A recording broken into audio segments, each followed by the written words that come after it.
So the moral of the story is never work with children, animals, or technology. It's always going to cock you up. Right, for those that haven't buggered off really straight away after that little mishap, good afternoon. Welcome to the Marketing People, our initial live broadcast. So we're going to talk today about marketing, just a brief overview around marketing itself and the role it plays, and also the fact that while everyone can do our job, it is actually a profession, not a hobby. So I've got with me today Danielle Jupp.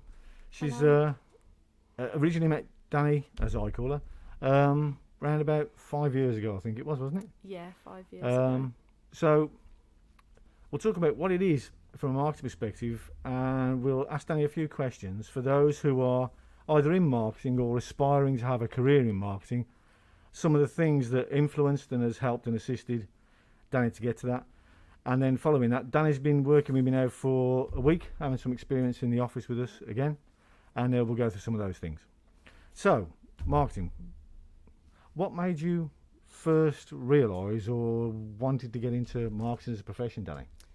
Well, I really enjoyed business and I loved the idea of working in a business, but I also have another side of me that really likes to help people out and get involved like that. So I thought, to be in business and to help people, the perfect solution there is marketing, because you're helping people build their business, grow sales, and I think this is just the perfect combination of the two.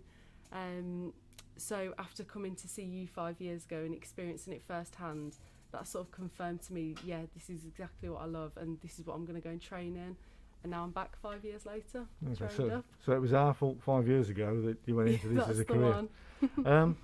Following that initial work experience, as it was in those days, I think you were in sixth form at the time. Yeah, right? It was just before university. Yeah. You then went on to university. So how long were you at university for?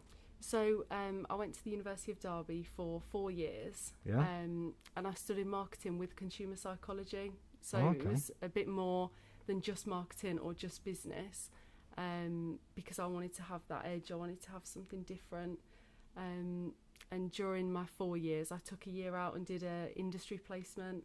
So I went to work for a company that was really exciting. They had 3 different companies within one parent company that I worked for. Right, so were they 3 individual companies, 3 individual brands? Yeah, 3 okay. limited companies, and they actually hosted 6 brands within those 3 companies. So that was really exciting because I was up to different things every day. Sometimes we were tweeting and on Facebook, and then some days we were sending emails out. We were at exhibitions. It was so varied. It was really exciting. So that's sort of what I got up to during my placement year. So that 4 years at university gave you the opportunity to start applying some of the things you'd learned in a practical environment. Yeah, I'd learned a lot of theory and processes at university, and then could actually see them in real terms. I could actually apply that to the real environment and the real competitors. And likewise, what I've done this week with you, I've been able to apply that to real clients. We've seen live websites happening last week. So, I see it in real time rather than just out of a textbook, which has been amazing. Okay, so again, we started with the theme that anyone can do our job. And it's not a hobby, it's a profession. So for those young or elder people now who are actually in a marketing role, do you believe you could have done your job without going to university?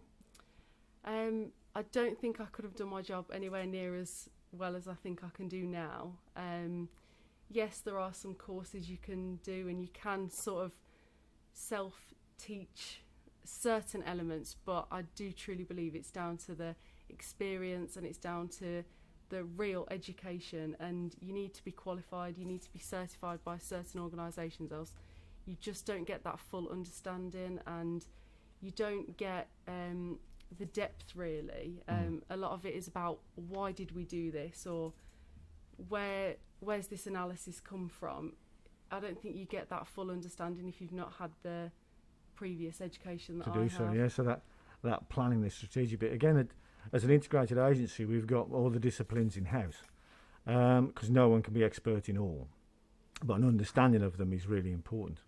And I think the point there you were making was that it's that initial strategy. It's figuring out what should be done against the objective, rather than just an idea that's popped in your head that's a good creative idea. And there's a lot of creative people out there. A lot of people in business owners are creative people. They're entrepreneurs. They know how to sell. They get good ideas of how to get products to market. And they do a lot of their own marketing, or employ someone to do the marketing for them. I think one of the key things is there, that, and Dan's explained a little there, was alongside that she's done the psychology element as well, and that's what marketing is really all about. But being qualified to do it, there's a big difference. It saves clients money, it saves time, and it saves presenting yourself in the wrong way. And I think the strategy is the most important bit. Yes. So 4 years doing that training, a year out working with 6 brands across 3 companies within 1 marketing department. Did they have all the disciplines in house as well? Did they have their own web technologies? Did they have digital marketing? Did they have their creative design all in house as well, or did they outsource that? Some things were outsourced. So we went to we had like a tech support team that were external, and then we did have a graphic designer that was external. But the 3 of us as the in-house marketing team, you know, we designed it and we did the research to find out what needed to be in the workbooks and what needed to be on the adverts, but then someone else just helped us put that visualise together. That and put it together. Okay. So you gave the brief, you compiled the brief with all the rationale around it, and gave that brief across. Yeah, we could do the planning and the researching, and I think that was really the key thing, whereas we could just put a really long detailed plan together and then just pass that over to a designer. But I think the hardest job is what we did, really, of actually working out what needs to be said, why does it need to be said, and who does it need to be said to, is what we planned, and then we could just easily outsource that to somebody else. So what took longer to do, the planning and strategy and else, or the actual creative bit that came after that, in your experience? A bit of both, to be honest. But I think the planning and the strategy, laying it out, it took more, you know, it took the team. We needed to put our heads together. It's hard for just one person to come up with that on their own. You need to bounce ideas off each other, and each one of us, there were 3 together, we'd all had different experiences, we all had different ideas, and most of the time we'd put our 3 ideas together and create something great. So validate that overall idea. I think that's the other thing as well. Don't dismiss some good ideas. Quite often you'll have a process. We follow a process, but we don't dictate what the output is. We use a process to, and again, from your experience and what you've done in education, is you have a process to follow, but don't let it stop creative and good ideas. Be flexible to it as well. Sometimes add things and maybe take away things that aren't needed, or everything has to be situational depending on who you're targeting. But again, that segmentation and target audience element that you've done in university, which is paramount in the market today. And I think the thing there is that the process helps you rationalise what it is, to sense check that the collective idea was right. Again, back to that process to make sure what you're thinking. Again, for anybody who's involved in marketing, whether you're qualified or not, I think that's probably the best thing about it. If you understand the process, if you've been educated into it, you can actually use that process in UX design for web design, usability, all those things. You can always go back and check, is that the right idea, or am I just saying what I want to tell people and not what they need to see or hear to actually do the right action that we want them to do against our marketing activity.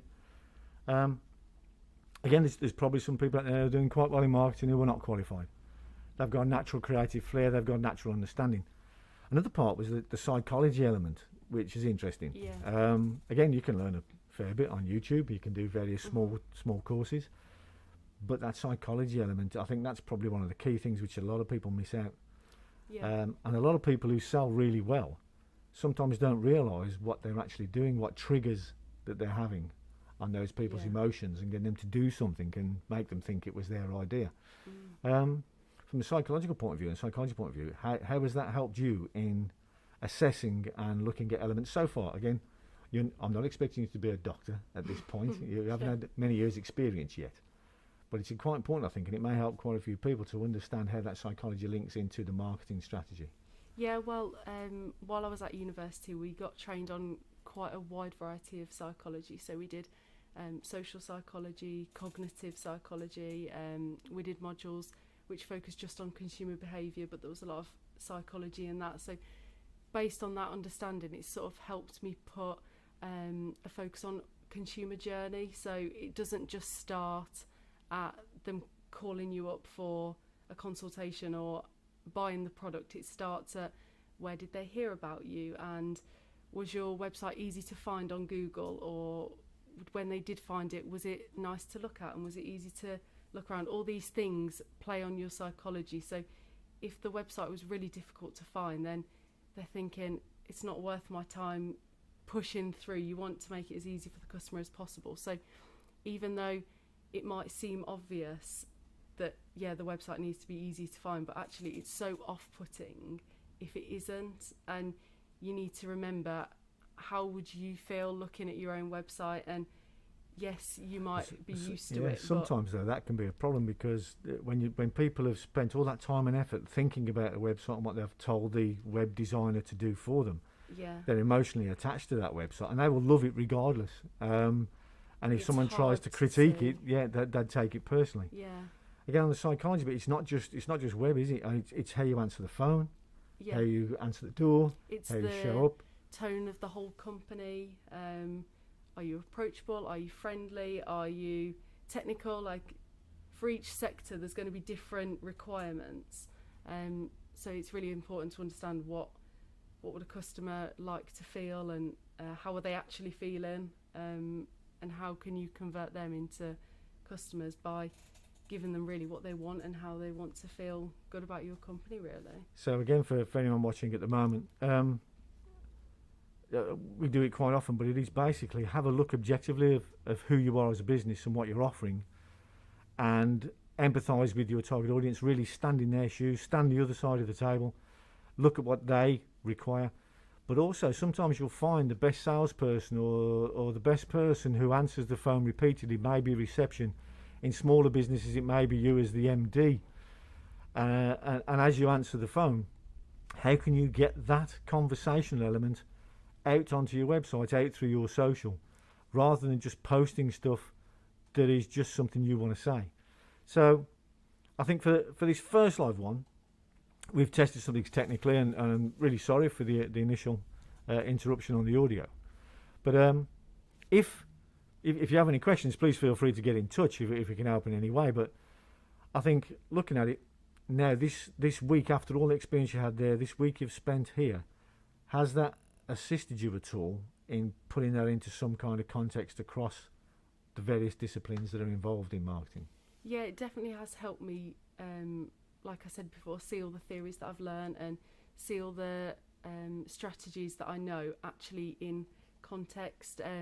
It really helps just to broaden my experience as well. But also, I think even things like copywriting, and some people think, oh, I'll just write that, it's easy to do, but actually you've got to get those right keywords in, and you've got to think, who's going to be Googling for my business and what are they going to be Googling? Am I answering their question in this landing page or in this blog post? And just looking through the websites that you've produced in the past, I can see, as I know it's in my head, but I can see where those processes have been. I can see the keywords, I can see the usability of the website. It all flows, so really confirms everything that I already know and even more, really. Okay, cool. So I'm glad we've been of some help for this week, yeah. while you've been here with us. So I think for what it's been, 10 minutes or so, I assume? I don't know, time sort of flies when you're doing that. So for 10 minutes for the first one, thank you everybody for those who have joined us today. And I think it will be available to look at later on, just in case you want to review anything that we've done. So a few things. One, thank you all. Secondly, if you would like to go and do some of these kind of things, these live events, you haven't got the technology in-house to do that, get in touch with me. Maybe I'll set something where you could come here and use some of our equipment to do it and help your business get in touch with your target audience and start saying the right things that will engage them, so they will see you as an option when they're looking for the services that you and your competitors provide. So on that score, thank you very much, Danny, for joining us today, doing Thank this live. you for It can be speaking quite to me. nerve-wracking doing live shows, never mind recording videos, as a lot of our clients know. But keep doing it, keep trying, and all the best, and we'll speak to you soon. Thank you. Thanks again, Danny. Thank you. Okay, bye-bye, everybody. Bye.